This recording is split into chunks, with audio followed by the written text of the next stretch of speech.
Okay, good afternoon, ladies and gentlemen. My name is Judge Lal, and we are going to begin with our misdemeanor first appearance calendar for this Friday, April 4th, 2025. These are misdemeanor cases in which individuals were recently arrested and booked at the Fulton County Jail. Soon after being booked in, their cases were formally accused by the prosecutor, who is the Solicitor General of Fulton County. When you hear your name called, we will let you know what is your new case number, the charges brought against you, to appoint counsel for you if necessary, to set a bond, and also, if applicable, to give you a court date. Ms. Lewis, good afternoon. Good afternoon, Judge. How are you? Thank you. And when are we going to reset these cases? The case is going to reset to the state all-purpose counter for April the 17th. That's on a Thursday. Okay, thank you. All right, for certain cases, we will be resetting it to April 17th, Thursday at 9 a.m. And that will also be a virtual proceeding for those of you who are planning to attend. Make sure you get a Zoom link from the clerk's office. If you are charged with one or more misdemeanor offenses, please remember that you have the right to remain silent. Anything you say in open court, your statements can and will be used against you in the treatment of your case. So if you have any questions or comments, please direct them to your attorney. You have a right to an attorney. If you cannot afford one, one will be appointed to represent you. Okay, let's begin with courtroom 2. Who do we have, please? Position 1, Mr. Bright. Thank you.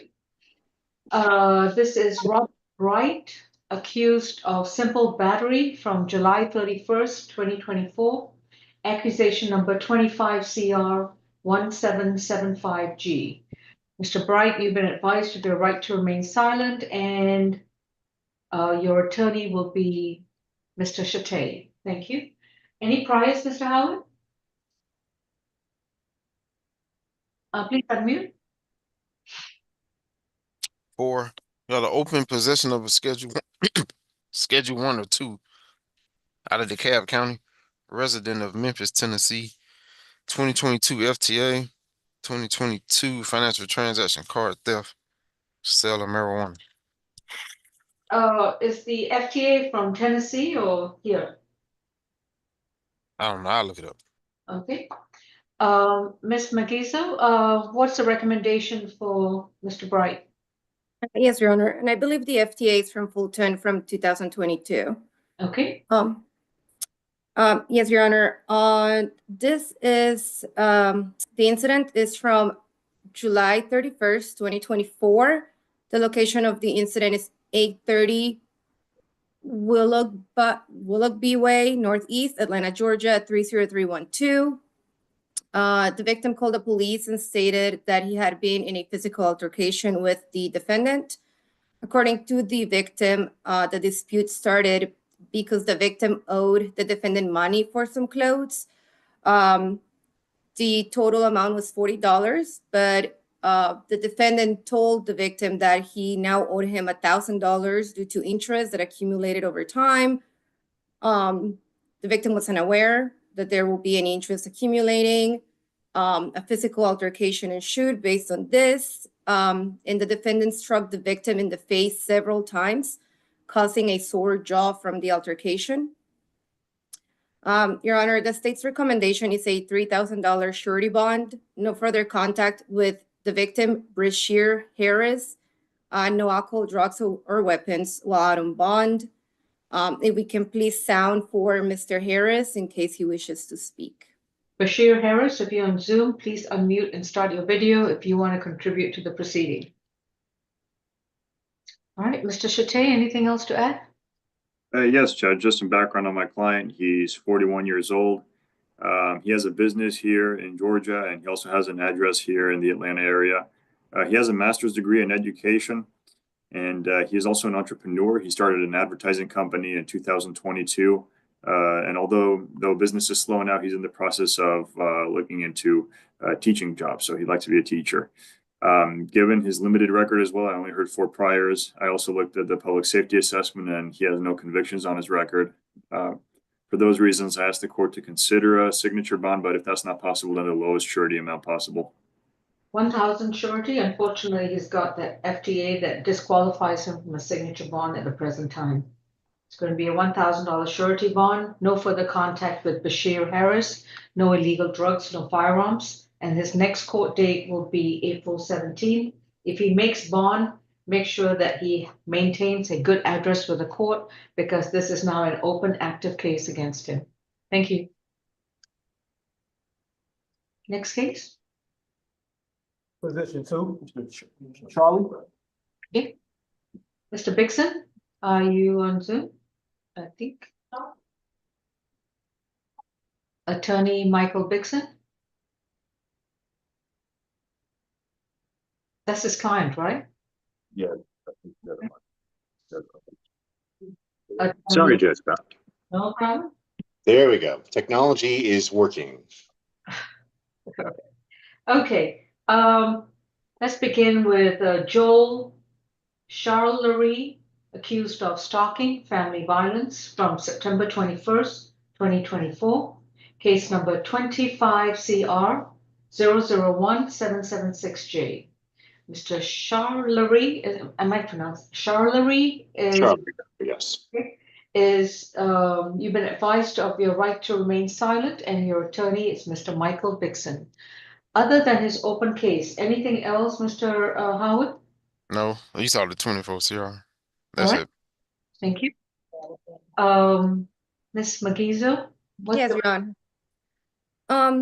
Yeah, this incident is from September 21st, 2024. The location is 2470 Cheshire Bridge Road, Atlanta, Georgia. The victim, Nalisha Satali, called the police and told them that her ex-boyfriend, the defendant, was contacting her and her family through text messages. He texted her from 2 different phone numbers, and the messages were about their relationship. However, the defendant had a no contact order in place from a previous case with the same victim. That case number is 24CR006519J. Your Honor, the previous case, the bond order stated that he could have no contact with the victim. The modification, he did request a modification on October 31st, 2024, and the modification was entered on November 21st, 2024. But it was only about the argument that the defendant was made homeless due to this case, the previous case, the one that was previous to this one. They never modified the condition that he could have no contact. He was clearly violating this order, and he was aware of the modification, and that the modification did not include him being able to have contact with the victim. Your Honor, the state's recommendation is a $5,000 surety bond, no further contact with Nalisha Suddenly, stay away from 2470 Cheshire Bridge Road, Northeast Atlanta, Georgia. No alcohol, drugs, or weapons while out on bond. We did speak with the victim. She confirmed the facts of the warrant. She did state that he actually showed up at her house without any police escort to gather his things, and he showed up with his family members. That's when she decided to call the police, and she has proof of the text messages that she received. They're no longer in a relationship. They don't share any children, and the victim wants the defendant to have zero contact with her and to stay away from her home. Right. Mr. Bixon, do you represent him in the other case as well? I do, Your Honor. And when that bond order was amended to a signature bond, I'm really confused about this case. All right, anyway, what's your recommendation? Your Honor, we're asking for $1,000 bond. Just to give you a brief bit of background on Mr. Charlery, he's 35 years old. He's lived in Atlanta since 2018, has an older brother that lives here as well. He has attended trade school for welding and to be an auto mechanic. He currently has a car dealership in Stockbridge with 3 full-time employees. He also has 2 children, a 10-year-old and an 8-year-old that he works hard to pay child support for. We've been fighting his other case, Judge, and we have actually attended court multiple times. And obviously, this warrant had been taken out by the time that we were in court last time, and no one had any idea about it. But obviously, he's been attending court, no issue whatsoever. As soon as we did find out about this warrant, he did turn himself in. He's certainly not a flight risk. We just asked for $1,000 bond, Judge. Does he share these children with Miss Satil or? No, Judge. Person, okay. Nalisha Satil. You're on Zoom. This will be the time to unmute and start your video. Okay. On the stalking family violence, that's going to be a $2,500 surety bond. No further contact with Nalisha Satterley. I think you're familiar with these restrictions. Stay away from the Cheshire Bridge location. You are not to contact Ms. Satterley, her immediate family members, or try to reach her through a third party through any means, including in person, third party, email, computer devices, and not even allowed to discuss her on social media. You will be equipped with an ankle monitor for the next 12 months at your expense, and you will pay the monitoring fees every month. You're not allowed to miss any payments. And once you have completed the 12 months with the ankle monitor with no incidences, then it can be surrendered back to the monitoring company. Next court date will be April 17th. Judge, may I just address the ankle monitor really quickly? Sure. I just have one other matter to address before we get to the ankle monitor. Yes, Judge. Bond. Mr. Howard, on the other open case, was that a signature bond for pre-trial or through the jail? Hold on.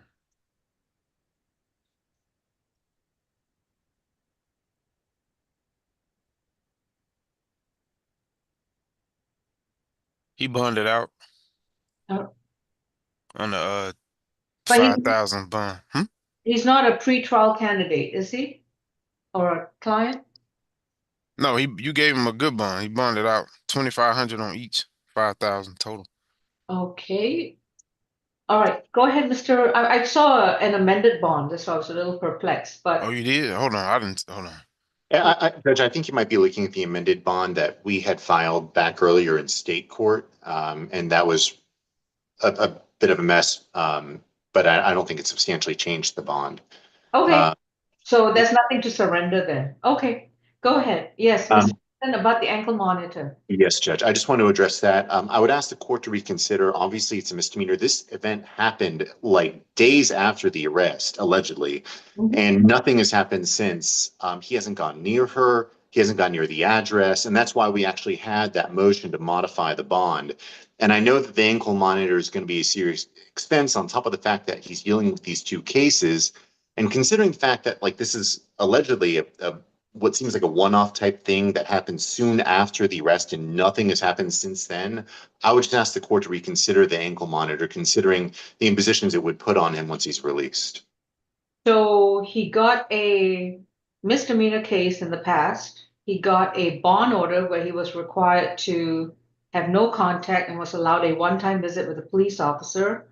And allegedly, he went back to the property, not with a police officer, but with his family members, allegedly. And he apparently, according to the warrant, has been in contact with her. So, yeah, I think an ankle monitor is required. But you do make a good point that it was from last year, so I'll amend it to 6 months instead of 12 months. Thank you, Judge. I appreciate that. I need him to comply.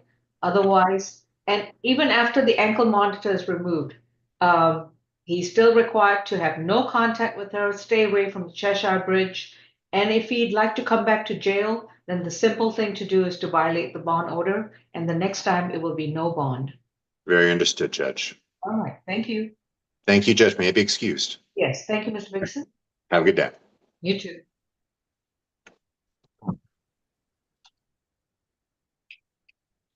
Got position 3, Judge.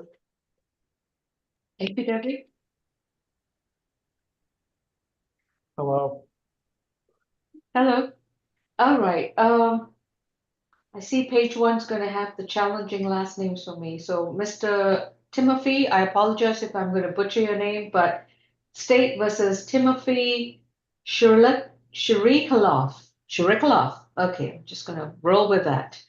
Simple battery family violence from April 3rd, 2025, case number 25 CR 1792Y. You've been accused of one misdemeanor offense. You've been advised of your right to remain silent. Your attorney is Mr. Chate. Any priors, Mr. Howard? Second, 2014 DUR. Okay. Ms. Magiza? Yes, Your Honor. Yes, this incident is from April 3rd, 2025. The location is 68 Peachtree Memorial Drive Northwest, Atlanta, Georgia, 30309. Officers responded to the location on the day of the incident about a physical altercation between a couple. The victim and the defendant are engaged. The victim told officers that she grabbed the defendant's phone and locked herself in the bathroom to see what was in the defendant's phone. The defendant didn't want her to go through his phone. He was able to enter the bathroom. The victim and the defendant struggle while the defendant was trying to get his phone back. Once he got his phone back, the defendant pushed the victim and pulled her hair. We did speak with the victim. She confirmed the events in the warrant. They don't share any children. She said that physical and verbal abuse has happened in the past. She was not further violent contact with the defendant. Your Honor, the state's recommendation is a $2,000 surety bond, not further contact with Ms. Sierra Sutton. Stay away from 68 Peachtree Memorial Drive Northwest, Atlanta, Georgia, 30309. Maybe can go back to the location with police escort to get his things from the location. I believe the victim stated that she will be present on Zoom, and we can please call for her in case she wants to speak. All right, Ms. Sutton, if you want to contribute to the proceedings, please unmute your screen. Yes, thank you. Raise your right hand. Do you solemnly swear and affirm the testimony you provide will be the truth, subject to the rules of perjury? Yes. All right, what would you like to tell me? I would like to say that I do not currently fear for my safety when it comes to Tim Chirikalov, and I do not feel that a no contact order is necessary at this time, and I have not filed a temporary restraining order.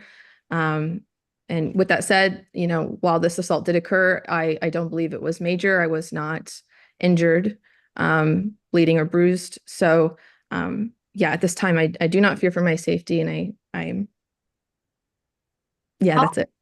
How many instances of violence have there been that have not been reported? Not many, under 3 or 4. So this will be Minor, very minor, So this would be number 4 or 5. potentially. Okay. Mr. Chate, anything else? Yes, Judge, I'll give some background on my client. My client is Mr. Trikolov is 35 years old. He's lived in Georgia for the past 30 years.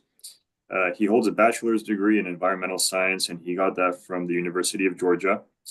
And for the past 10 years, he's been self-employed. My understanding is that he is a comedy writer and a comedian.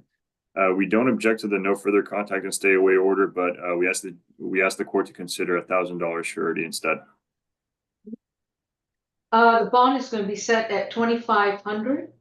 It's going to be a signature bond through pretrial services. I am disregarding the surety bond because I want Mr. Shurikalov to undergo a domestic violence intervention program. And this is a 26-week class that he will enroll within 30 days of being released. Until the domestic violence program is completed satisfactorily and he's provided his certificate of completion to pretrial, there shall be no further contact between Mr. Timothy and Miss Sierra Sutton. He's to stay now listen very carefully, Mr. Timothy, if you've learned anything from the last case, you are to stay 200 yards away from Miss Sutton. You're not to communicate with her in any way, form, or manner, including in person, through a third party, email, phone call, social media, anything else that exists on this world. You're to have no contact at all. You're allowed a one-time visit to the 68 Peachtree Memorial Drive location with a police officer to remove your belongings. And this visit cannot exceed 1 hour. Within 30 days of being released, you will then update the court in writing of your new mailing address so we can send you notice for your next court date. And no illegal drugs, no weapons and no firearms, and you will report to pretrial once a month. If you get arrested again, or if you violate the conditions of the no contact order, well, please listen to the previous case. You may be in hotter soup than you are right now. Okay, your next court date will be sent to your new address, and it will not be the 68 Peachtree Memorial Drive unless you want to come back to jail. Thank you. Judge, what level was that? 1.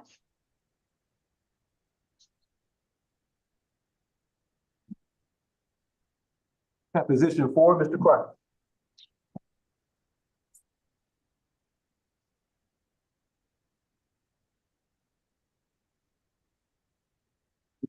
This is State versus Rodney Crockett. Mr. Crockett's case is 25 CR 0017788. Accused of pointing or aiming a gun or pistol at another from January 16, 2025. Mr. Crockett, you've been advised of your right to remain silent, and your attorney is Mr. Chate. Any priors, Mr. Howard? 8. On probation out of Walton County, possession of a firearm by a convicted felon. In 2021, they gave him a 10-year probation sentence. 2019, ag stalking 3 counts, and a 2017 window tint. When was the conviction for the Walton County case? April 23rd, 2021. Thank you. All right, Ms. Magizo, what's the recommendation? Yes, Your Honor. This incident, the incident location is Hopin Convenience Store located at 316 Peters Street Southwest, Atlanta, Georgia, 30313. On January 16, 2025, the victim, Sylvester Wells, went into the Hopin Convenience Store to purchase beer. According to the victim, the defendant, who is or was an employee at the location, informed the victim that they no longer sell alcohol, but immediately became upset that the victim was asked to purchase beer. The defendant started yelling at the victim. Defendant came from behind the counter with a machete in his hand, but the victim did not leave the store. This made the defendant more angry, so he went and grabbed a gun and pointed it at the victim while still yelling. Your Honor, we did speak with the victim. He confirmed the events in the warrant. The victim has not been back to the store, so there have been no other incidents. The state's recommendation is a $5,000 surety bond, no further contact with Mr. Sylvester Wells. No alcohol, drugs, or weapons while out on bond. And if we can sound for Mr. Wells whenever appropriate in case he wishes to be heard. Sylvester Wells. All right, Mr. Chate. Thank you, Your Honor. My client is 44 years old. He's been a Georgia resident for the past 10 years. He has ties to the community, therefore. He not only has a high school diploma, but he attended college for about 2 years at Southern University of New Orleans. He was working towards a degree in psychology. In terms of his work history, he's been Texaco night shift manager for the past 3 years, so he has stable employment. For those reasons, Judge, we ask that you grant Mr. Crockett the lowest surety amount possible that would secure his return. Is he still employed by the store? He told me he was still employed. All right.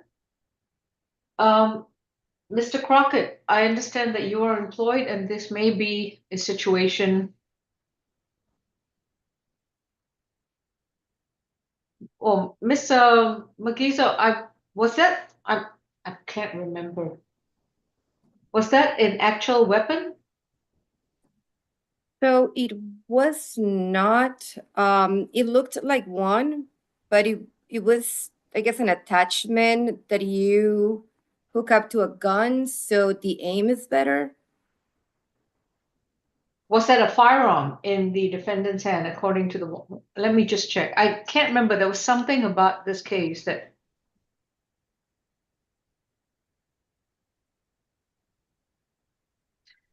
It is a device used to make a shooting handgun more accurate and stable. So it's not an actual firearm, but it's some kind of accessory. Would that be correct? Yes, Your Honor. Okay.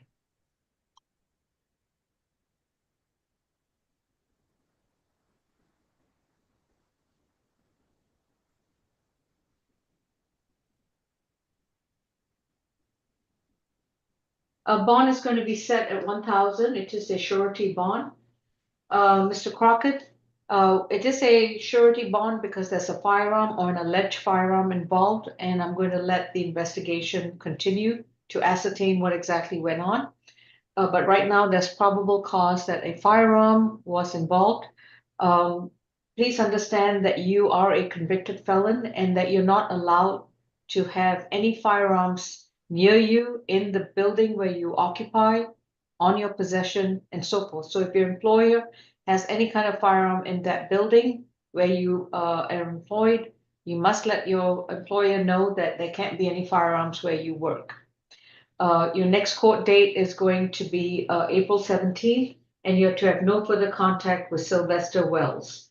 So if Mr. Wells walks into the store, you are required to vacate the building. So make sure your employer knows that you have a no further contact with this particular possible clientele. Next court is April 17th. Thank you. Position 5, Mr. Crow.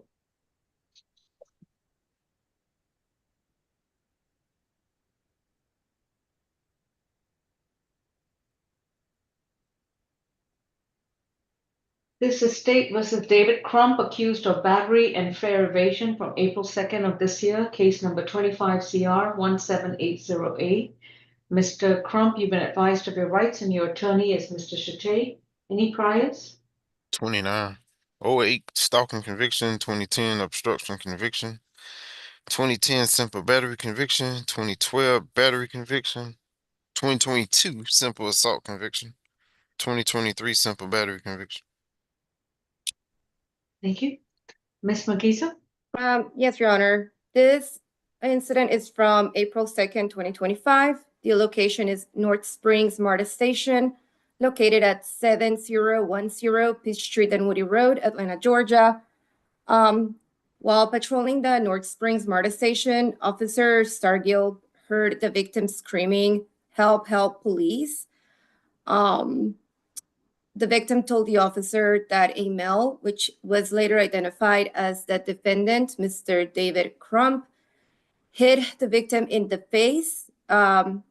He broke her glasses and caused swelling to her face and eye. The defendant then forced himself through the fare gate and boarded a train without paying the fare. Ms. Walsh, the victim here, was then taken to the Northside Hospital. The victim's name is Lisa Walsh. Your Honor, the state's recommendation is a $5,000 surety bond. No further contact with Ms. Lisa Walsh. Stay away from North Springs MARTA Station, located at 7010 Peach Street and Woody Road, Atlanta, Georgia.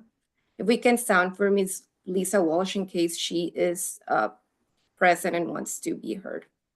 Lisa Walsh, this will be your time to unmute and start your video. All right. Mr. Chate? Yes, Judge, we asked the court to consider the lowest surety amount possible. My client is 49 years old. He is a retired member of the U.S. Army. He served from 1993 to 1999. He also seeks mental health counseling at the VA hospital and needs treatment. And he was discharged honorably for medical reasons. He's been a Georgia resident for the past 20 years. He is a high school graduate, and currently, for the past 6 years, he has worked as part of the cleanup crew at Piedmont Park, and he has done that on Fridays, Saturdays, and Sundays. For those reasons, we ask for the lowest surety amount possible. On the battery is going to be 1,000. On the fare evasion is 250. His total bond is 1,250. It's a surety bond. Next court date is April 17th.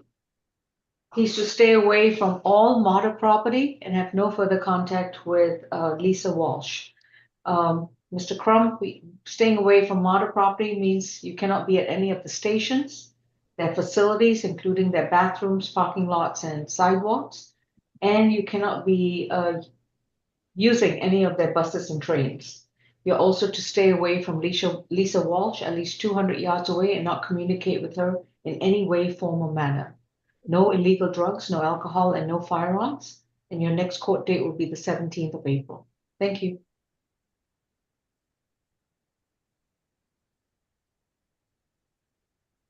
Got position 7.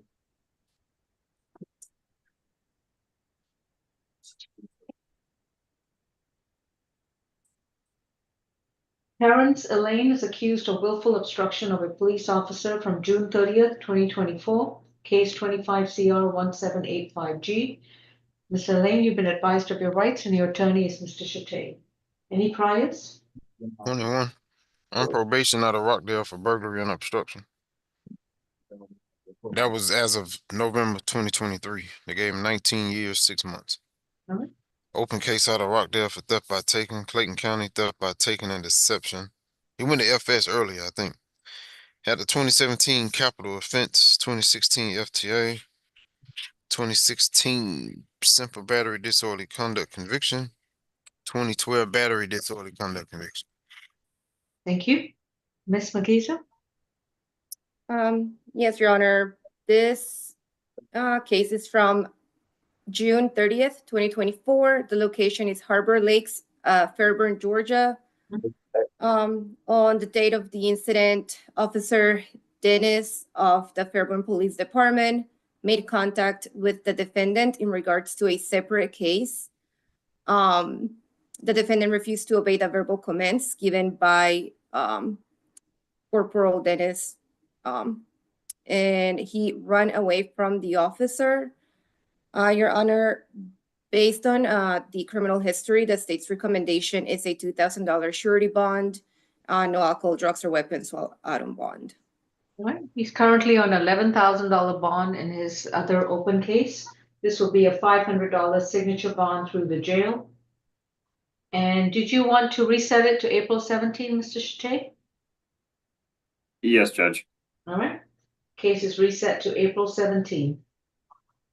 Thank you. That 5K SOB jail, Judge. Yes, sir. I got position 8, Mr. Evans. All right. Felton Lamar Evans is accused of criminal trespass causing damage to property, possession and use of drug-related object, and willful obstruction of an officer from April 2nd, 2025. Mr. Evans, you've been advised of your rights and your attorney is Mr. Chate. Any priors, Mr. Howard? Well, on probation for criminal damage to property, it's 23 SC 190-512. Possession of a controlled substance, theft by taking, giving false name, drug-related objects. This is 24 SC 001-539. I think he got a probation hold. 2024 FTA, 2024 trespass conviction, 2023 trespass, theft by deception conviction. Oh, that's good. Thank you. Ms. McGeezer? Yes, Your Honor. On April 2nd, 2025, officers were dispatched to Best for Less convenience store located at 1960 Donnelly Holloway Parkway Northwest, Atlanta, Georgia. Upon arrival, they spoke with an employee, a store employee, who told officers that the defendant Mr. Felton Evans had been inside the location and had stole items from this location. Surveillance footage shows the defendant pushing shelves, knocking items over, and causing products to fall on the floor. Officers located the defendant a short distance away from the location. The defendant refused to obey the verbal commands given by Officer A. Minson of Atlanta Police Department. He acted belligerent and was refusing to get inside the police vehicle. Upon searching the defendant, the officers found a burnt glass pipe. Your Honor, the state's recommendation is a $3,000 surety bond. Stay away from Best for Less convenience store located at 1960 Donnelly Holloway Parkway Northwest, Atlanta, Georgia. No alcohol, drugs, or weapons while on bond. Thank you. Mr. Shate? Thank you, Judge. My client's a lifelong resident of the Atlanta area. He is 24 years old, and he's a graduate of Benjamin Mays High School. Currently, he does not have a job. Most recently, he was working in the grocery business. He said he passed out food. But at the moment, he is currently looking for work. Given his ties to Georgia, as he is a minimal flight risk, and for the other reasons I mentioned, I asked the court to consider surety amount within the $1,000 to $2,000 range. Okay. On the criminal trespass causing damage to property is $2,000. Possession and use of drug-related objects $500, and the obstruction is $500. His total bond is $3,000. This is a surety bond. Reset date is April 17th. To stay 200 yards away from the Best for Less at 1960 Donnelly Holloway Parkway. No further contact with, oh gosh, I don't remember. I don't remember the name of the employee. I'm sorry. Let me look for it here.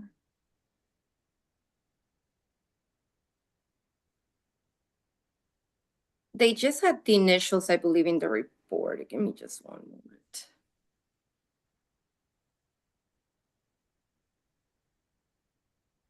Otherwise, it'll be just to stay away from the store and have no contact with the employees at that particular location. Okay, thank you. Yeah, I'm sorry, they just said employee Mr. MD in the affidavit for arrest. All right. Sometimes in the ticket they may have. I don't remember if there was one. Next case, please. Position 10, Mr. Jenkins. Okay. This is Tyrell Jenkins, accused of 2 counts of battery family violence from 25 CR 001791C. Mr. Jenkins, you've been advised of your rights, and your attorney is Mr. Shate.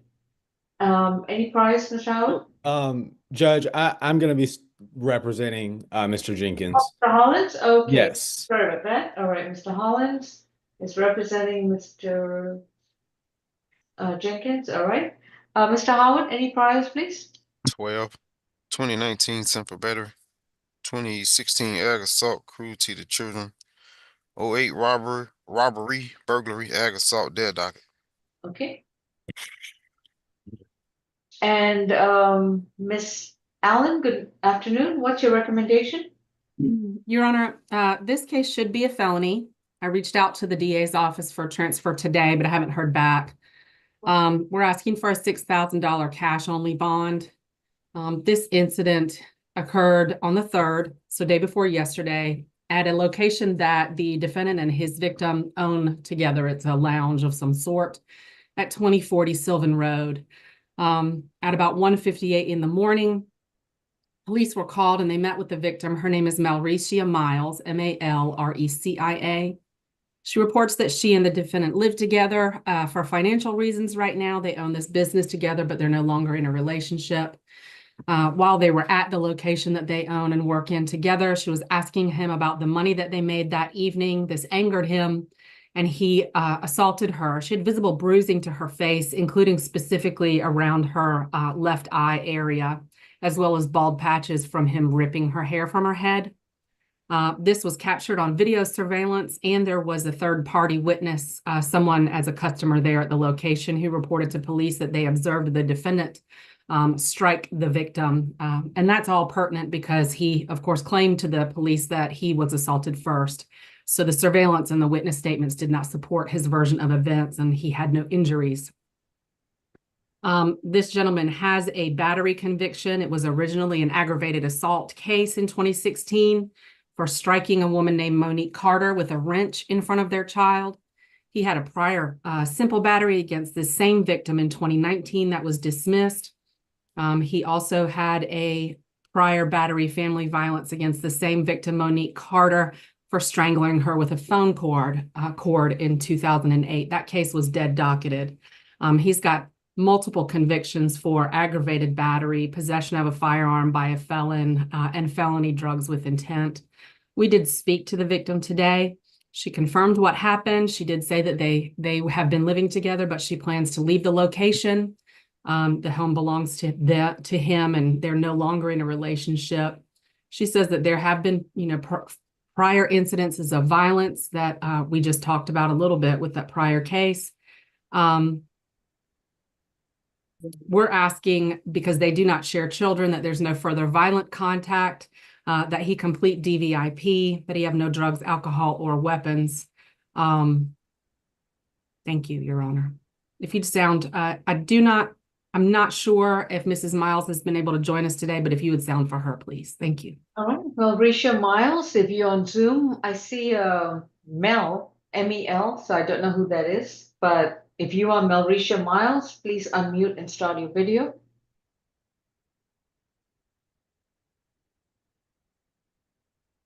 All right, Mr. Hollins, anything to add? Yes, Judge, thank you. Mr. Jenkins is 45 years old. As you heard, he's a business owner in the community. He owns Game Time, or I guess they own Game Time, close over near Sylvan Road. He's got family in the Atlanta area. Judge, understanding his criminal history, this is not an allegation, as I understand, of domestic violence. I don't know that they actually live together. And in fact, the area that I guess they're saying that they live, Mr. Jenkins actually owns that residence. The one in Snellville? Yes, Judge, I believe so.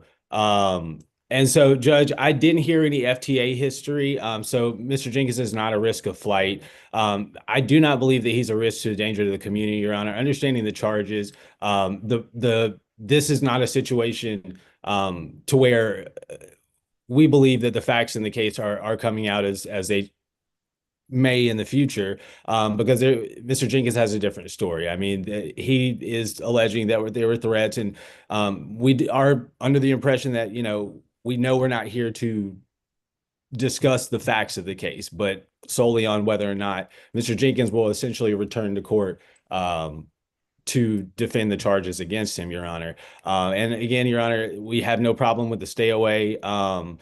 The DVIP, again, no problem, Your Honor. And we would be asking for a surety bond if Your Honor is inclined to give a bond in this situation, so that Mr. Jenkins can return back to work to be able to afford, his defense of his case, but also to ensure that he keeps his house and all the other responsibilities, Your Honor.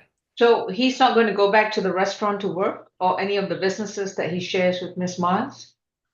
Your Honor, so as far as the business, I can't speak to what the situation will need to be, but we would ask for third-party contact for him until they could determine a reasonable situation to where both of them could still be able to return to work.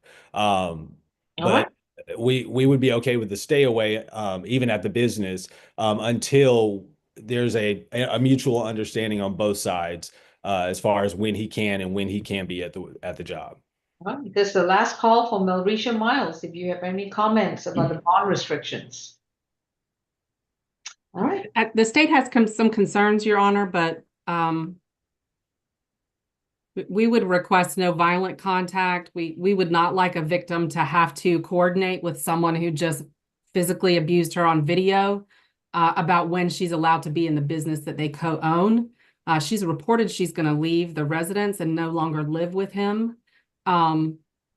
but we would object to any restriction of her ability to be in her place of business. Oh, and Judge, I do want to clarify, I'm not asking at all for her to have any restrictions. What I am asking for, and just for clarification, is that until Mr. Jenkins has coordinated through some other third party on when he can return to the business, then because I mean, if he still has a financial interest in the business, I mean, he's still should receive all of that.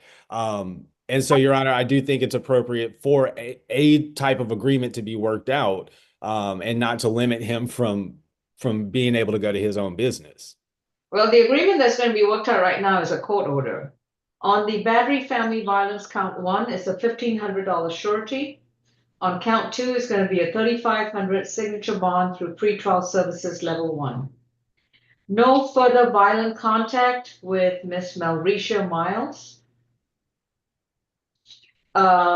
He is to stay away from the 1400 Blythe Walk in Snellville, Georgia.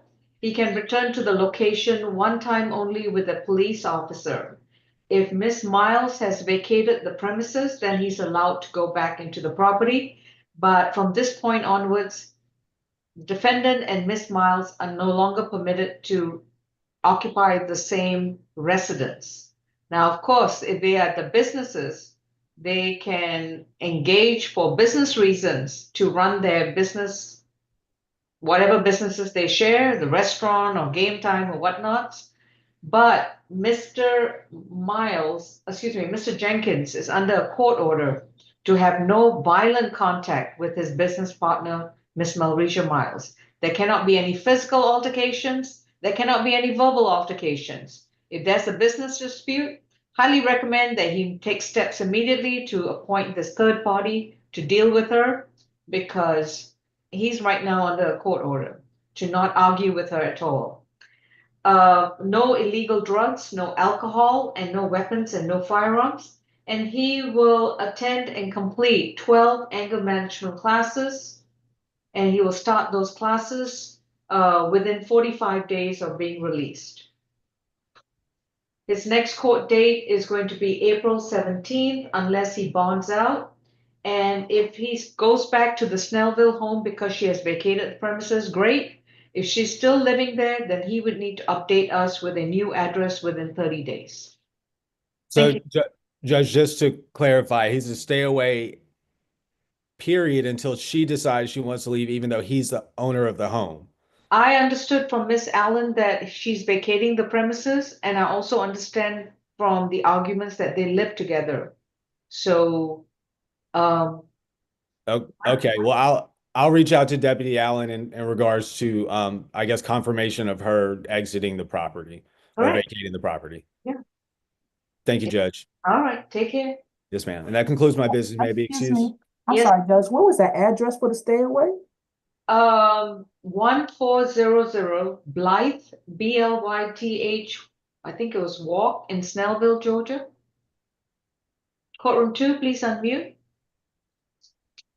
That's the only address I have on Odyssey. So is there a different address? I was just trying to clarify because y'all send so many addresses. I was just trying to clarify which one to stay away. He only needs to stay away from the residence that he shares with Miss Miles until she vacates the property. Mr. Jenkins, is that the correct address? Yes, that's the correct address that I own. Did you have something to add? Remembering that you have a right to remain silent. Anything you say can and will be used against you. And Mr. Jenkins, I'm going to go ahead and let you know, I don't think there's anything that you need to say right now. I'll reach out to Deputy Allen in regards to Ms. Miles vacating the property and when I guess she plans on doing that. And then I will reach out to you and let you know when you can return back to the residence. Okay. All right. Okay. All right, next case, please. Good afternoon, Judge Law. This is going to be position number 9, Ms. Jefferson, and they also need their rights to be read. Okay, thank you. Good afternoon, the folks who are at Fulton County ACDC. My name is Judge Law, and this is going to be your first appearance for the misdemeanor charges brought against you. Please remember that you have a right to remain silent. Anything you say in open court, your statements can and will be used against you. You have a right to an attorney. If you cannot afford one, one will be appointed to represent you. Position number 9, we have State versus Brandy Jefferson, accused of 2 counts of simple battery family violence and 1 count of battery family violence from April 3rd, 2025. Ms. Jefferson, you've been advised of your right to remain silent, and Ms. McLeod, is that your client? Yes, Your Honor, that is my client. Good afternoon. Good afternoon, and Ms. McLeod will be representing you. Any priors, Mr. Howard? Yeah, I'm not really sure. The GCIC says first arrest, but the IQ indicated it might be something out of Tennessee. I don't know what. I asked the state. I'll defer to them on this one. Ms. McGeezo, do you have a clear idea of Ms. Jefferson's GCIC, if any? Yeah, I only saw this open case under the Georgia GCIC. All right. So I guess first arrest then. And what's your recommendation? Yes, Your Honor. This incident is from April 3rd, 2025. Location is 1315 Northwest Drive, Northwest, Atlanta, Georgia, 30318. The victim in this case is Ebony Jones. The defendant, Brandy Jefferson, they lived together at the incident location. On the day of the incident, the defendant asked the victim to leave because she did not want the victim to bring her children to the apartment.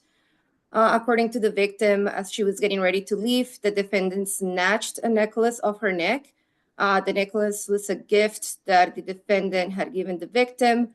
An altercation then took place. The defendant punched the victim in the face, causing a small abrasion to the inner bottom lip of the victim. The defendant then proceeded to grab the victim by the hair, causing the victim's wig to rip off. Your Honor, the state's recommendation is a $3,000 surety bond, no further contact with Ebony Jones. Stay away from 1315 Northwest Drive, Northwest, Atlanta, Georgia, only until the victim is done moving out. We did speak with the victim. She confirmed the events in the warrant, and she stated that she's moving to a friend's house. So part of the condition that the state is recommending would also be for the defendant to stay away from the victim's friend's home, which is located at 2378 Dunwoody Crossing, Apartment F, Dunwoody, Georgia, 30338. Again, Your Honor, we did speak with the victim. The victim stated that there have been verbal and physical violence in the past. She described a previous incident where the defendant tried to hit her with her car, but a friend prevented this from happening. And I would object to all of this. That's not in the warrant, and I read the warrant. Okay. Yeah. That's sustained. Anything else, Ms. McGeezo? No, Your Honor, that's all. All right. Okay. Mr. McLean, or was it? It's my client, Your Honor. Sorry. That's okay.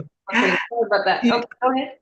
Your Honor, I've been requesting a signature bond for my client. She's 30 years old. She's gainfully employed. She is a stable person. She's been living at this particular address for over 3 years. Apparently, the alleged victim just moved in there a month or two ago, and there's been some issues. And my client is just asking her to leave because it just wasn't working out as it should. And she kept an attitude with my client, and she was quite aggressive with my client, Your Honor. So I understand Ebony Jones has vacated the premises with her daughter. Is that correct? that is my understanding, Your Honor. So I want my client to be able to go back to her home. She's the only person on the lease. Miss Jones is not on the lease at all. My client is quite okay with no further contact with Miss Jones. All right. But I would ask the signature bond for my client. Ms. McGeezo, victim advocates discussions or your discussions with victim is that she's left the premises, like in past tense? We were told that she's still moving out. So she's moving, but she's still moving out. So we're only asking that the defendant stay away until the victim is fully moved out. All right. I believe the warrant said she was about to leave and my client tried to stop her. Which one is it? Well, I'm not about here to decide that factor, but Miss Jefferson is going to be under a bond order. On the simple battery family violence, that's 500. Count 3 is 500, and the battery family violence is 2,000. The total bond is 3,000, and it's going to be a signature bond through pretrial services, level 1. No further contact with Ebony Jones and the child that is with Miss Ebony Jones. She can return to 1315 Northwest Drive in Atlanta, Georgia. Today is Friday, so she can return on Monday at 5 p.m. What's the date on Monday? April 4, 5, 6, 7. On April 7th, after 5 p.m. So Ms. Malghizo, please make sure that victim applicant reaches out to Ms. Jones and let her know that she needs to have vacated the premises by 5 p.m. on Monday, April 7th, 2025. After that, Ms. Jefferson is allowed to return back to the property. Of course, Ms. Jefferson, you are required to stay 200 yards away from Ms. Ebony Jones. So if she moves to a friend's place in Dunwoody, you're also required to stay away from that Dunwoody location. Do not communicate with Ms. Jones in any way, form, or manner, including phone, email, third party, and even social media. Thank you. Your next court date will be sent to your address at Northwest Drive, Northwest Atlanta. Thank you. Thank you, Your Honor. That concludes my business before the court today. May I be excused? Yes, thank you. You're welcome, Your Honor. Have a good day. You too. She has a question, Judge. Who? Ms. Jefferson? Yes, Ms. Jefferson? So I can't get home till Monday? You can return to the house I'm giving the victim until Monday, 5 p.m. to vacate the premises based on her representation. Today's Friday. You need to find some place to stay until Monday, 5 p.m. Thank you. Thank you, Your Honor. Next, Judge, I have position number 12, Lowe. Okay.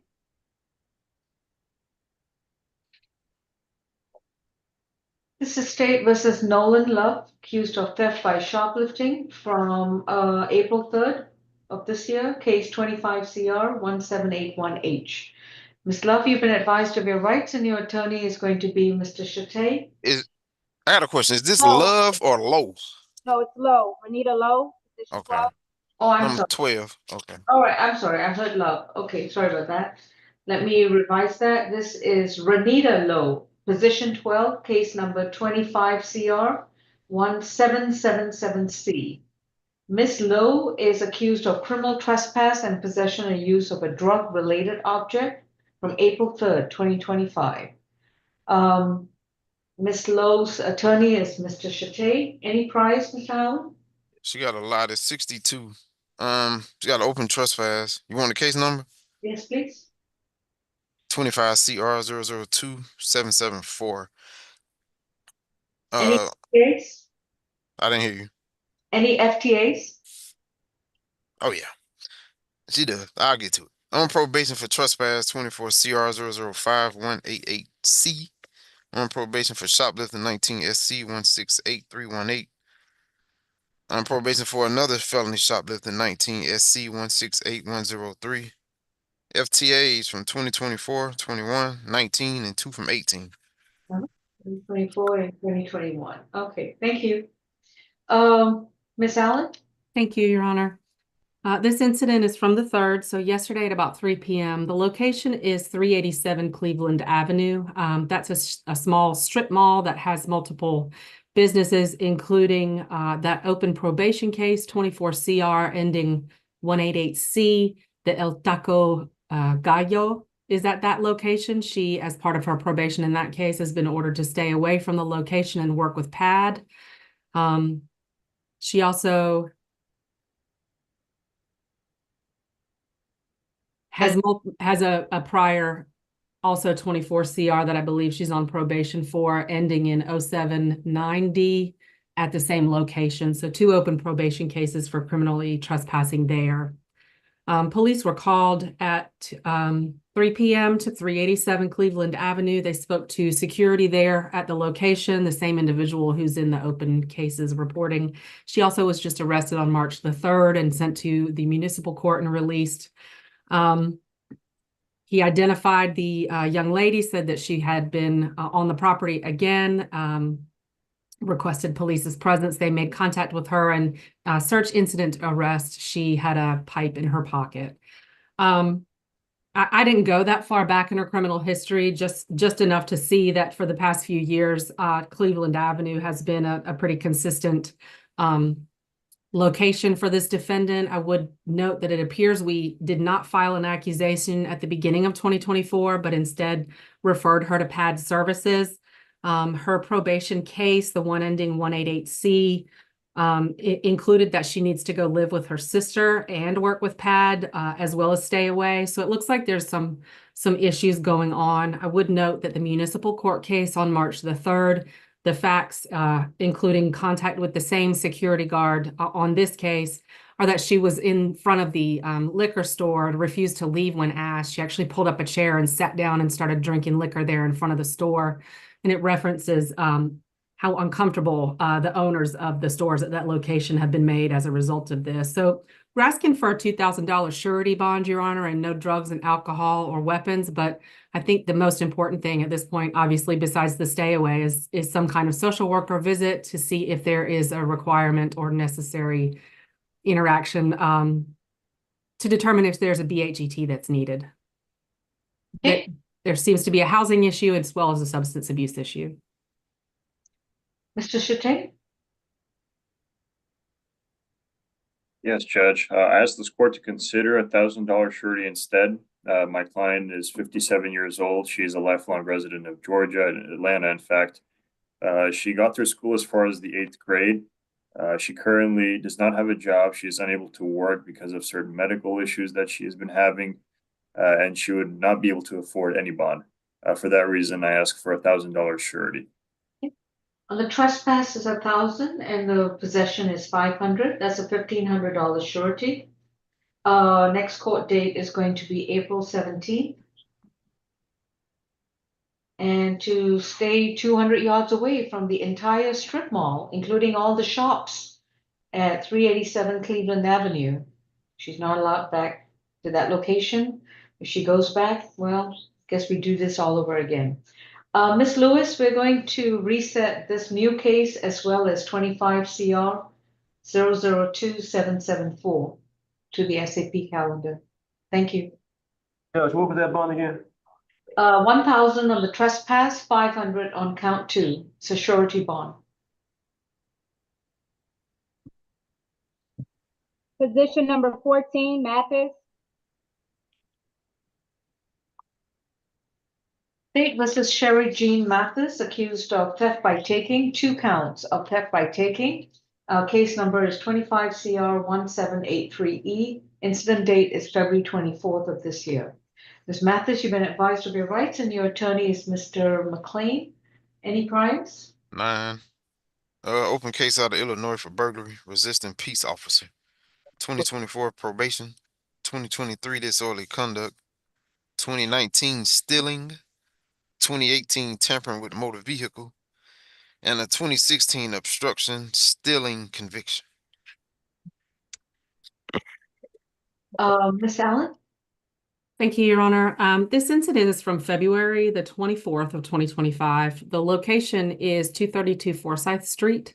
I believe that's the Greyhound station. Delroy Brown, the victim in this case, made a report that the woman that he'd seen in and around that location recently had known for a few weeks because of contact there at the location, had an interaction because she asked to sit inside his vehicle. He realized that after she'd exited his vehicle, she had taken his wallet and his Samsung tablet. He made a police report. He also let police know that when he asked for his items back, she said she would only return his items if he gave her money. When he refused, she fled on foot to the MARTA station nearby. He was able to provide identifying information about the defendant to police, and she was picked up, obviously, after the 24th of February. She has criminal history out of Missouri, Illinois, and Georgia that all include burglary or theft, and an active, or I guess just recent probation violation in August of 2024. Looks like there's Cobb County history, Your Honor. We're asking for a $3,000 surety to stay away from the Forsyth Street 232, the Greyhound bus station, stay away from Mr. Delroy Brown, and no drugs, alcohol, or weapons. Mr. McLean?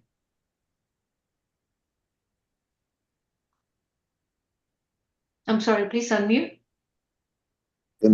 Thank you so much, Your Honor. Sherry Mathis is 54. She's originally from St. Louis. She has a GED, so she worked hard to get that. But she's on Social Security disability at the current time and has been for a while. And so her income is limited. And if she would really need to have a signature bond to be able to make it, because I don't think there's going to be a Georgia address person to do anything else for her. So we are very much petitioning the court to consider a signature bond under these circumstances. Thank you. Thank you. 500 on each count is $1,000 surety bond. No contact with Delroy Brown. Next court date is April 17th. Thank you. Thank you, Judge. Got position 11, Mr. Love. Oh, that's Mr. Okay, so I guess we have concluded with ACDC. Okay. Nolan Love is accused of theft by shoplifting, 25 CR 1781H. This alleged incident is from April 3rd, 2025. And Mr. Love, you've been advised of your rights, and your attorney is Mr. Chate. Any priors? 28. Open marijuana with intent, drug-related objects. It's 20 SC 175279. Was arrested March 30th. It was NOD before they came to court. So that was for shoplifting. 2008 burglary, trespass conviction. 08 shoplifting, 07 shoplifting conviction. And a 07 criminal attempt to commit a felony conviction. All right. Thank you. Miss Allen? Thank you, Your Honor. This is an incident from April the 3rd at about 10:30 p.m. The location's 590 Cascade Avenue, Southwest. That's a Kroger. On scene, after police were called, it was reported by security that he'd been observed taking frozen food from the frozen food section and walking past all points of sale. He was contacted in the parking lot and found to be in possession of 2 packages of frozen crab legs valued at $108. He was detained and taken into custody, Your Honor. This case should be a felony. He has more than the 3 required prior convictions for shoplifting, but we got no response from the DA's office today when we requested it to be sent up. We'd ask for a $2,000 surety to stay away from that Kroger at 590 Cascade Avenue and no drugs, alcohol, or weapons. Thank you. Mr. Chate? Yes, Judge, we asked the court to consider $1,000 surety instead. My client's 62 and he's a lifelong resident of the Atlanta area. He has never lived anywhere else. He has very close ties to the community. He got through school as far as the 10th grade, and he has a GED. And for about the past 2 years, he has painted houses. He works as an independent contractor with a partner. For those reasons, I asked the court to consider $1,000 surety. Well, money either goes to a bonding company or to Kroger. $1,000 surety. Reset dates April 17th. Stay away from the Kroger at 590 Cascade Drive in Atlanta. No illegal drugs, no alcohol, no weapons. Next court date is April 17th.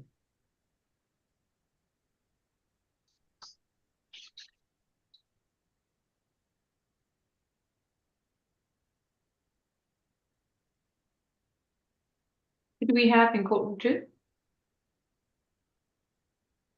I got position 13, Judge. Okay.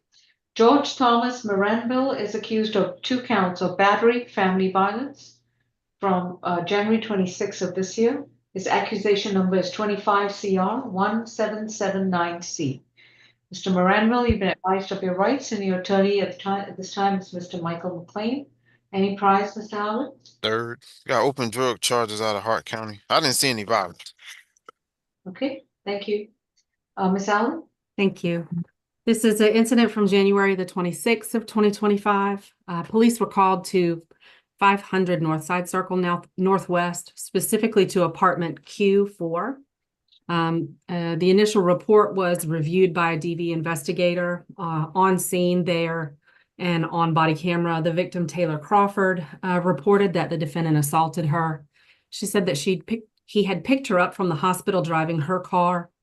As they pulled into the parking lot where she lives, she observed that there were drug objects in the vehicle. They argued because he was clearly using her vehicle and not asking for permission, and the drug objects were a concern.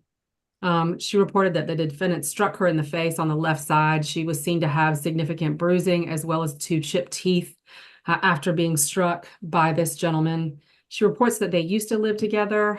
Police tried to canvass the area, but the victim reported that he'd actually left in an Uber. She was able to provide identifying information for the gentleman, and a warrant was obtained, so he was just picked up. He does have that open trafficking case in Hart County, but I also don't see any violence. We tried to get in touch with Mrs. Crawford today, but we're not successful yet.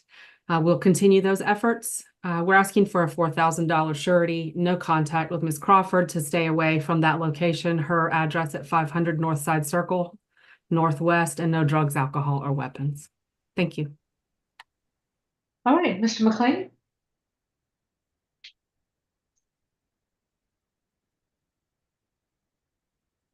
Sorry, sir, please unmute.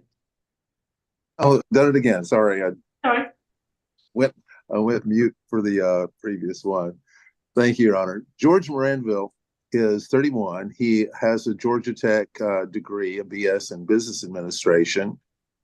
He works in sales in a healthcare finance company, and he's a recruiter, has been a recruiter in a management consulting company. He would ask the court to consider the lowest possible bond under these circumstances, including a signature bond if that is feasible. Okay. On count 1, that's going to be $1,500. On count 2, that's going to be $3,500. The $1,500 is going to be a surety bond. The $3,500 is a signature bond through pretrial services, level 2. Once he posts his bond, he'll be required to report to pretrial twice a month. He will enroll in a domestic violence intervention program within 30 days of being released and complete all 26 classes. He will also refrain from consuming any illegal drugs, no alcohol, and not allowed to own or possess any firearms. He will be subject to random screens by pretrial. No further contact with Taylor Crawford, and to stay away from the 500 Northside Circle in, I think it was Atlanta, Georgia.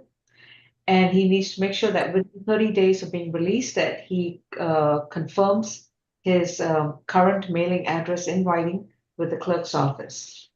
Thank you. And next court date is April 17. If he bonds out, make sure that he maintains a good address. Thank you.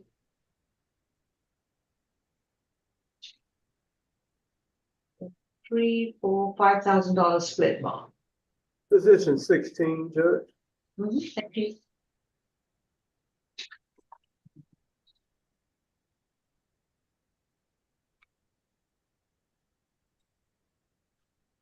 The Christian Pizarrius is accused of theft by taking from May 29th of 2023, and the case number is 25 CR 1788Y.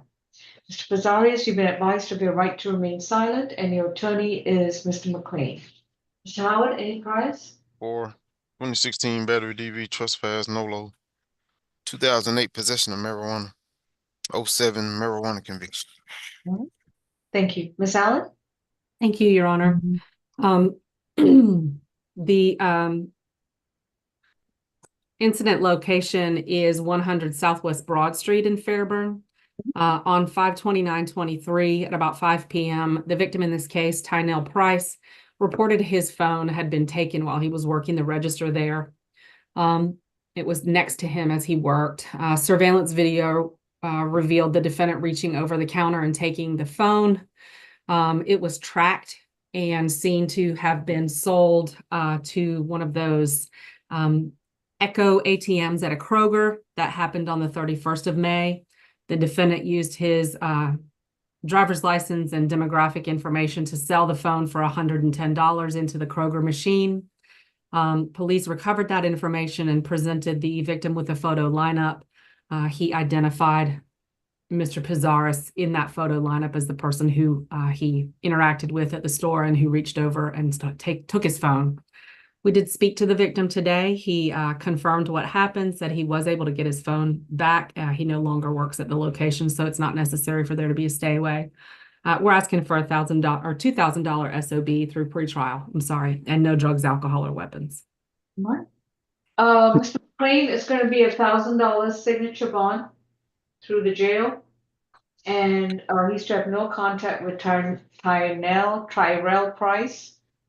And Mr. Pizarris, although it's a signature bond, please understand that it is still an open active case, so you're required to make sure you maintain a good address for the courts and you show up when summoned. Otherwise, a bench warrant will be issued for your arrest. Thank you. Oh, Your Honor. Hmm? Of course, we have no objection. And his name is actually Pizarris Christian. Oh, it's the other way around? Yes, Your Honor. All right.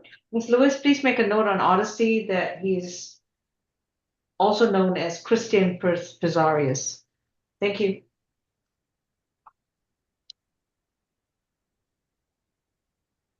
Position 17, Mr. Reed.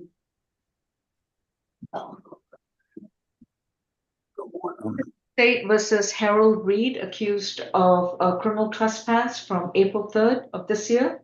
Case number 25 CR 1789E. Mr. Reed, you've been advised of your rights and your attorney is Mr. McLean. Any prize, Mr. Howard? 46. On probation for burglary in the first degree. 18 SC 159152. On probation, possession of a Schedule 1 or 2 with intent. It's 23 SC 186481. Has an open drug case out of Superior Court, 25 PI 001921. Appears to have an open case out of Vegas, false statements, obstructing public officer and resisting. 2025 FTA, 2024 probation. 2022 terrorist threats. 2019 simple battery conviction. Thank you. Ms. Howard? Thank you, Your Honor. This incident was February the 2nd. The location is 48 13th Street here in Atlanta. It's the Moxie Hotel. Police were called and it's reported that between 4:30 and about 8 a.m., the defendant was located there at the hotel, having entered into the premises without permission and not staying at the hotel. He'd been repeatedly asked to leave before police were called. When police were on scene with security and staff from the location, the defendant was again asked to leave in front of officers and he refused. He was taken into custody. We're asking for a $2,000 surety, Your Honor, and to stay away from that location. No drugs, alcohol, or weapons. He just had a failure to appear on March the 17th. He just was arrested on March the 11th for felony drugs, and that's that 25 PI case. So he's out on bond in that case. He's on probation for a felony drug in a 23 SC case, and has had a probation violation since that probation case. The pretrial also informed you that he's got an open 2024 case out of Nevada. He also has criminal history out of Alabama. So there's some concerns, not just about his safety, the safety of the public, but whether or not he's going to come back to court, Your Honor. Thank you. Mr. Reed, you have a right to remain silent. Anything you say in open court, your statements can and will be used against you. But if you'd like to waive your right to remain silent, courtroom 2, please unmute. Miss, let me check for a moment, if I might. The reason that I interviewed you was to speak for you. Even before I opened my mouth, you want to talk to the court.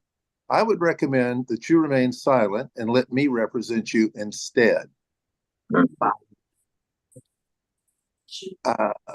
Well, we can't understand, hear a word you're saying, sir. Thank you for your recommendation, sir.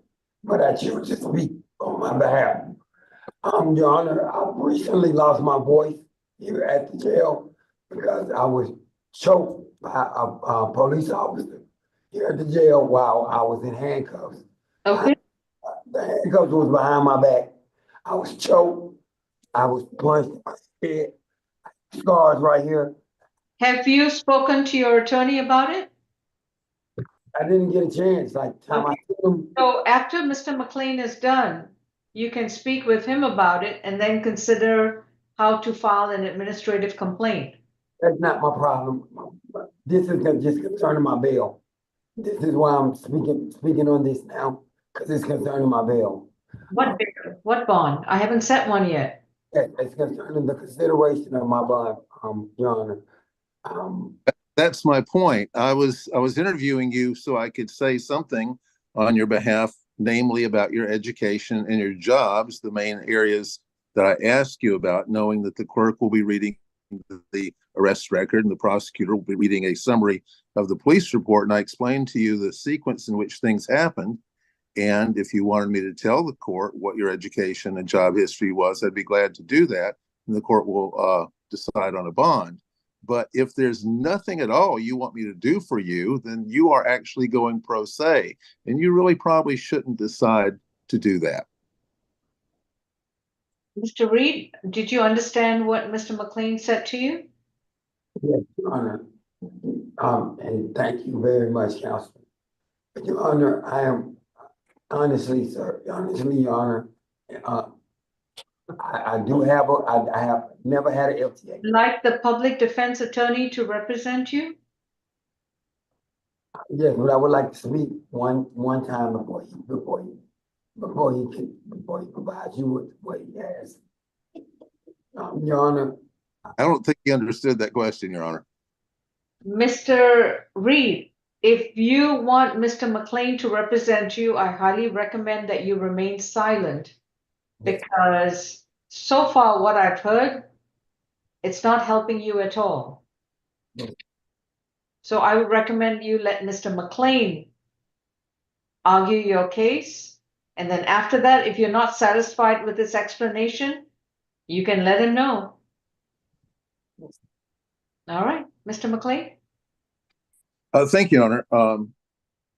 Let me turn back to he's 38 years old and he has a stable address on Cobb's Ferry Road in Decatur, Georgia. He went to Wheeler High School and graduated. He parks cars and has done so at several locations, and he realizes he does, of course, have the arrest record that was read. He would like to ask the court simply to set the lowest possible bond that is feasible to ensure that he comes back to court. And he would ask the court to trust him with a signature bond if that's possible. And if not, then a $1,000 surety bond. Okay. All right. Mr. McLean, he still wants to chime up, so let's unmute courtroom 2. All right, Mr. Reed, you've already heard from your attorney. Would you like him to continue representing you? Yes, Your Honor, and I would just like to add, if you could take his offer into consideration, that will really help out my job situation, my family, and my current status as a productive citizen. Well, you understand that you don't qualify for a signature bond because you've got a failure to appear in 2025. I was in jail during the time. If I was in jail during the FTA. All right. Then you need to work with Mr. McLean to resolve that FTA so that it can be removed from your record. Because currently, because of your failure to appear, under the new law, you don't qualify for a signature bond. And given your multiple open cases and your 46 arrest cycles, most likely you would not have qualified for a signature bond anyways. Bond is presently set at $2,000. It is a surety bond. Your next court date is April 17th. And you are to stay 500 yards away from the Moxie Hotel. You're not allowed to go back to that location. If you return to that location, you could be arrested again. Thank you. Next case, please. Position 18, Mr. Terry. Thank you.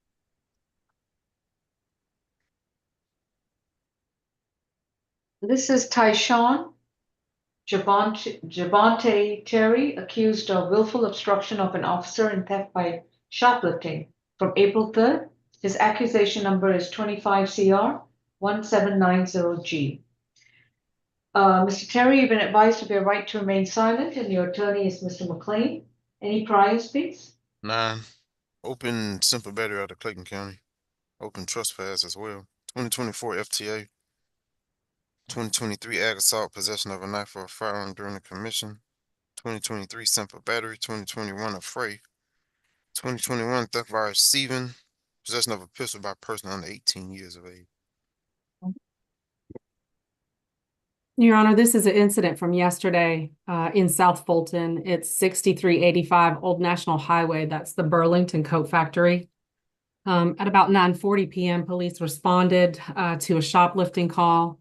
The defendant was located nearby at the Honey Baked Ham with a cart full of suspected stolen items. Police approached him and he fled, leaving the cart behind him. He was apprehended and taken into custody. His shopping cart was found to be full of about $405 worth of unpaid clothing items he'd passed all points of sale with.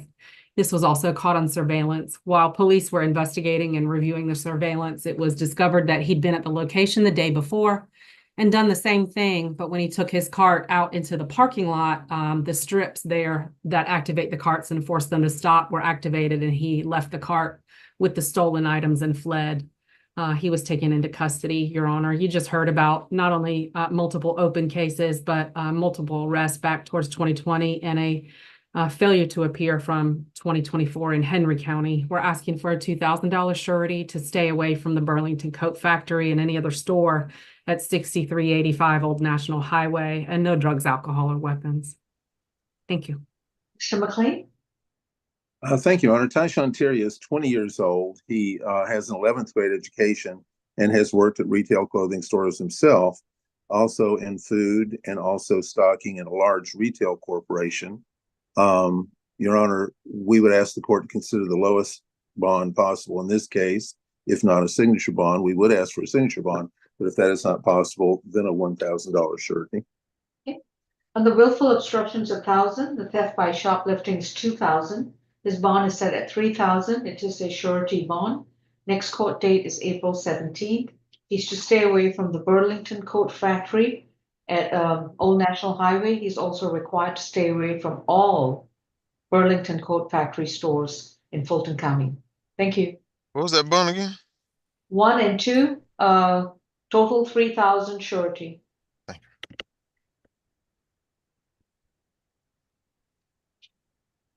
Next case, please. Position 20, Mr. Moore.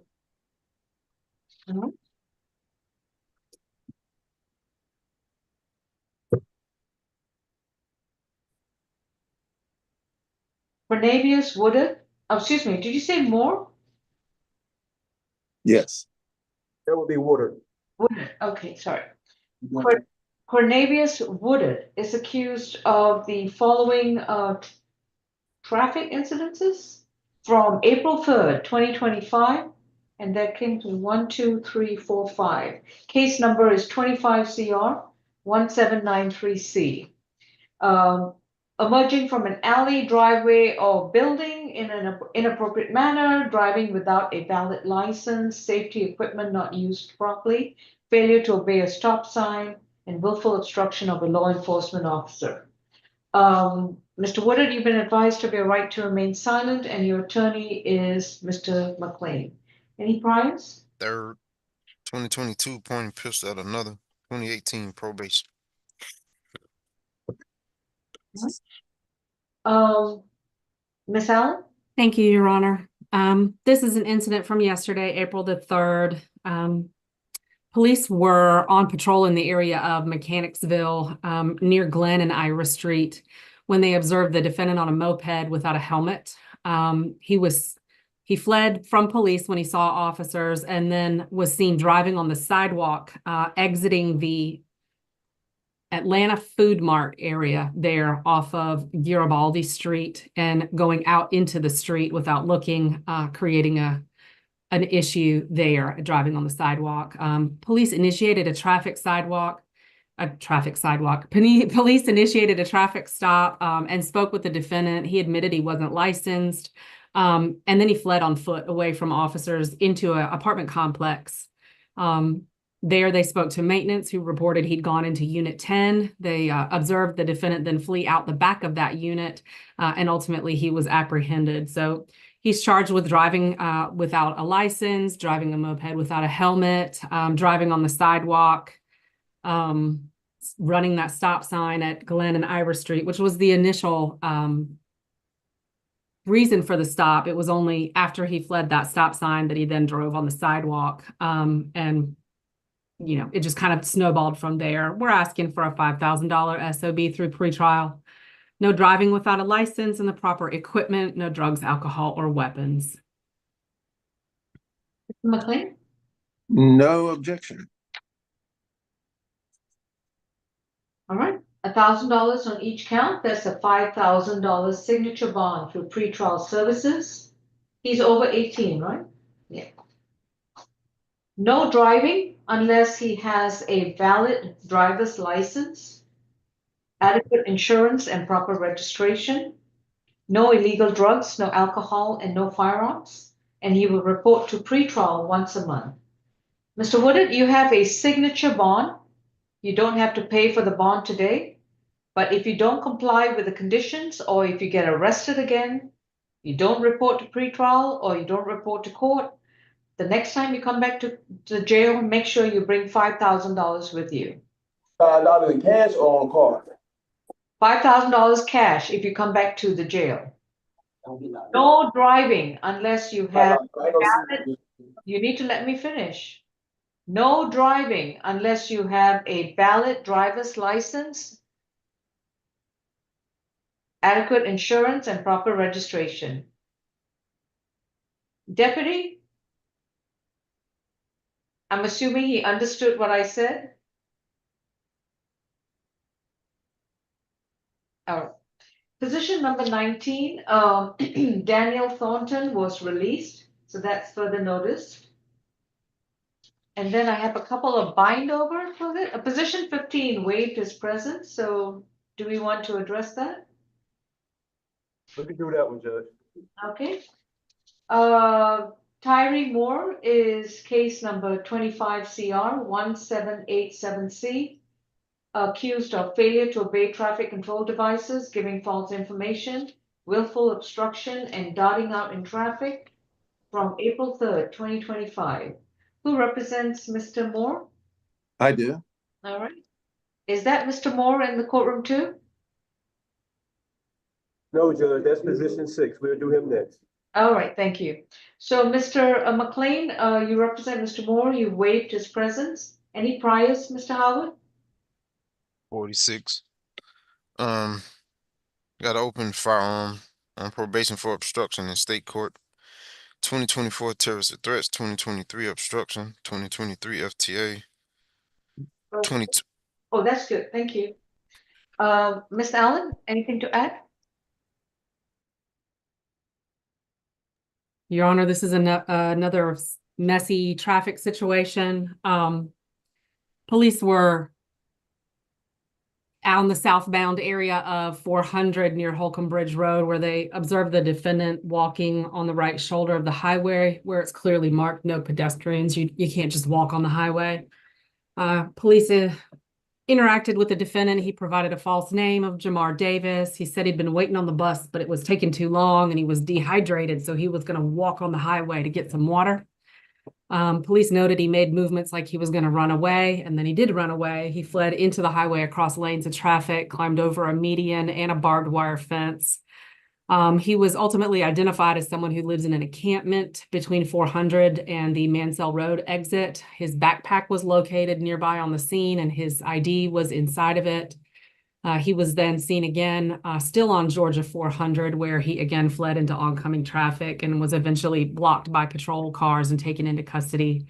He has a very serious history, Your Honor, that raises concerns for mental health and substance abuse as well as violence. He's on probation right now for misdemeanor terroristic threats, 2 counts from 2024. There's a pending PV on that. He was in first appearance today, felony shoplifting. He's got a battery, family violence conviction, aggravated assault conviction, firearm convictions, multiple DUI convictions, multiple convictions for terroristic threats. So there's certainly a concern for him and the safety of others, even just the people driving on the highway. We're asking for a $4,000 surety, no drugs, alcohol, or weapons, and a social worker visit, Your Honor. All right, thank you. Mr. McLean? Your Honor, Mr. Tyree Moore is 38. He graduated in Colquitt County, Georgia, down in Southwest Georgia, Moultrie, from Moultrie High School. His job in the last several years have been primarily working for moving companies. And he wanted me to ask the court for the lowest possible bond, including asking for a signature bond, if that is possible, and asking otherwise, if it is not, for the lowest reasonable surety bond. It's $250 on each count. That's $1,000 surety bond. And to stay away from the location where he was arrested. I mean, what was the name of this location, Miss Allen? You said where he was. 400 near Holcomb Bridge and Mansell Road. That's the one. Okay, next court date's April 17th.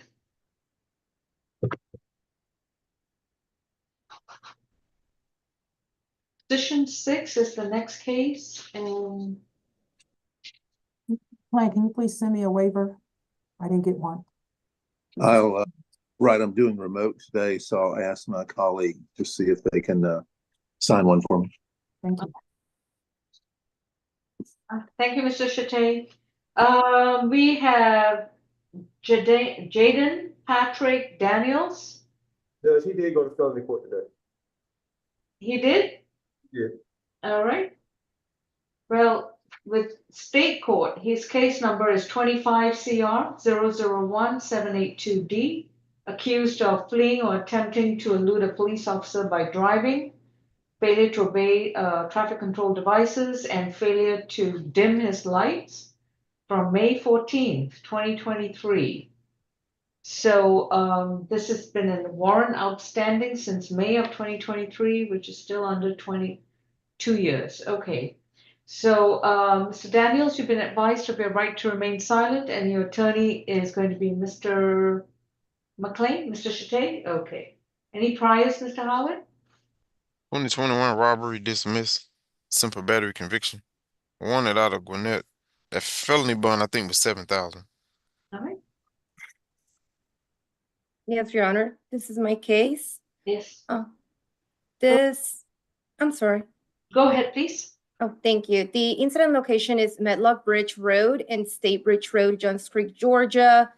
Your Honor, on March 14, 2023, Officer Elliott conducted a traffic stop at the intersection of Medlock Bridge Road and Grove Point Road, Johns Creek, after observing that the high beam headlights of the defendant's vehicle were on while oncoming traffic was approaching. During the stop, the defendant provided his driver's license to the officer. The officer ran a GCIC inquiry, which showed that the defendant had a warrant out of Gwinnett for a probation violation.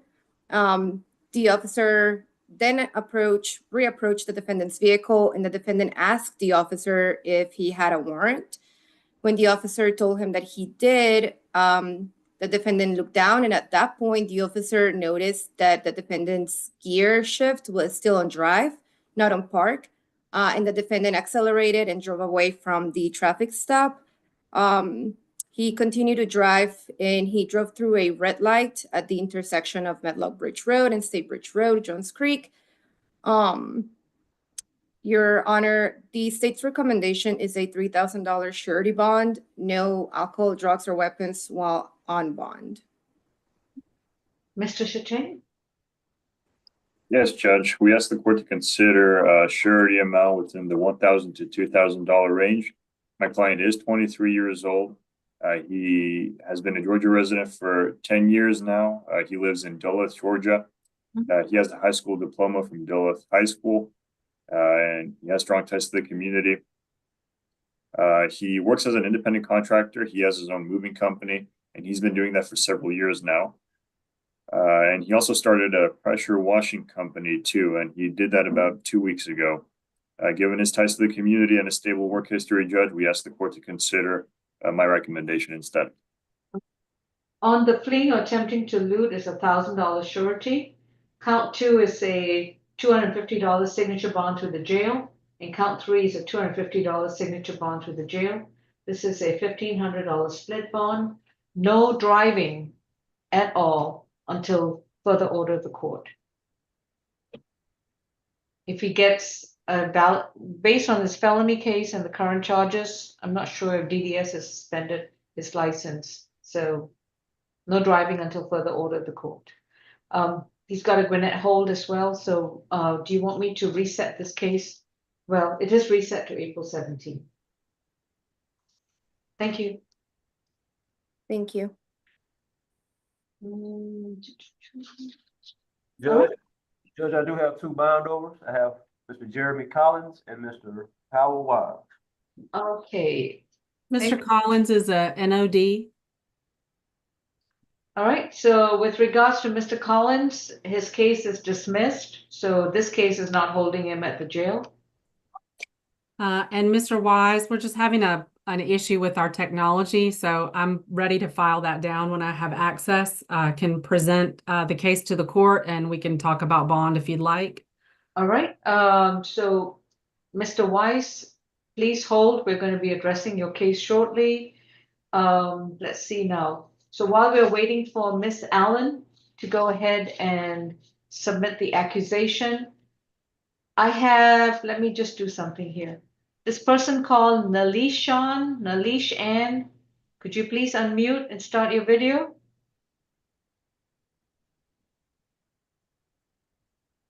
No? Okay. Ms. Lewis, can you remove that person from Zoom, please? Yes, ma'am.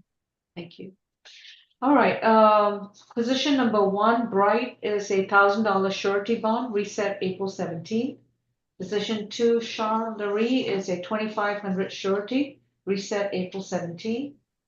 3, Shrikalov is a shoot, I know I 2,500 is what I got. There you go. 2,500 signature bond through pretrial level 1 with a DVIP requirement. Position 4, Crockett, is a $1,000 surety, reset April 17th. 5, Crump is a 1,250 surety, reset April 17th. 6, Daniels is a $1,500 split bond, reset date April 17th. 7, Elaine is a 500 signature bond through the jail, reset April 17th. 8, Evans is a $3,000 surety, reset April 17th. 9, Jeffries is a 3,000 signature bond through pretrial level 1. That was no contact, right? Correct. With Ebony Jones, yes. That's the one where I think she's going back to the house on Monday after 5 p.m., April 10th. Okay. Terrell Jenkins, position 10, is a $5,000 split bond, reset April 17th. What's that contact? Violent. No violence. Okay. Nolan Love is a $1,000 surety, reset date April 17th. 12, Renita Lowe is a $1,500 surety, reset April 17th. 13, Moranville is going to be a split bond, $5,000 split bond, reset April 17th. 14, Mathis is a $1,000 surety, reset April 17th. 15, Moore is a $1,000 surety, bond, reset April 17th. Christian Pizarius or vice versa, that's going to be $1,000 signature bond through the jail. 17, Harold Reed is a $2,000 surety, reset April 17th. 18, Terry is a $3,000 surety, reset April 17th. Okay. 19, Thornton is released and further notice. And 20, Woodard is a $5,000 signature bond to pretrial, level 1, and further notice. Excuse me, Judge, on position number 7, was there any conditions for that individual? It was a $5,000 SOB through the jail, but were there any other conditions? A 7, no, it was a 500 signature bond through the jail. Yeah, 500, I'm sorry, yeah. I had 5,000 too. Was it? Okay. I think you said 5,000, but you said 500 just now, so Yeah, that's I don't know fine. what everybody else had. It's 500. Okay. Yeah, she said 500 at the beginning. Okay. Anything else? Any other amendments or corrections? No? Okay. Miss Allen or anyone, do we have the booking number for Mr. I do. Go ahead. For Mr. Howell, it's Wise Howell, booking number 250-6063. This is a bind over, so he's already got a bond. It's a $2,500 surety, and he's already had a first appearance. This was a dual arrest for a battery family violence from April the 2nd. Mr. Wise was observed at the incident location, which is a residence, 4050 Morgan Road, apartment 226. He was engaged in an argument with his sister, who was also arrested. Witnesses reported that Mr. Wise was the initial aggressor. He threw water on his sister, and that resulted in them engaging in physical altercation. She was seen to have injuries on her face, and he was taken into custody as a result of that. Her name is Tiye, T-I-Y-E, Howell. This gentleman has 3 open battery family violence cases, Your Honor, all from 2020 and 2022, against a victim named Candace White. So he's out on bond on 3 battery family violence cases. We believe the bond should stay the same as what he came in with. From Union City, we'll be moving forward with 1 count of battery family violence today. And we'd ask that if any additional conditions are placed on him, that it just be that there be no, I think this came in with a no further violence. But we would request no contact with the sister, Tiye Howell, Howell. And Tiye. there's no warrant at the present time, correct? But this was already had their first appearance in Union City, and the case was abound. Just give me a moment. There's a citation and a bind over and a report in the booking packet.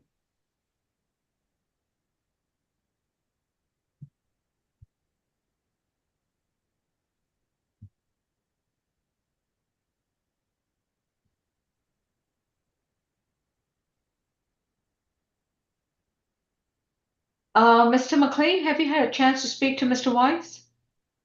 Yes, Your Honor. He denies being the primary aggressor and will defend himself in later proceedings. I have interviewed him. Okay. And Ms. Lewis, do we have an accusation number at the present time?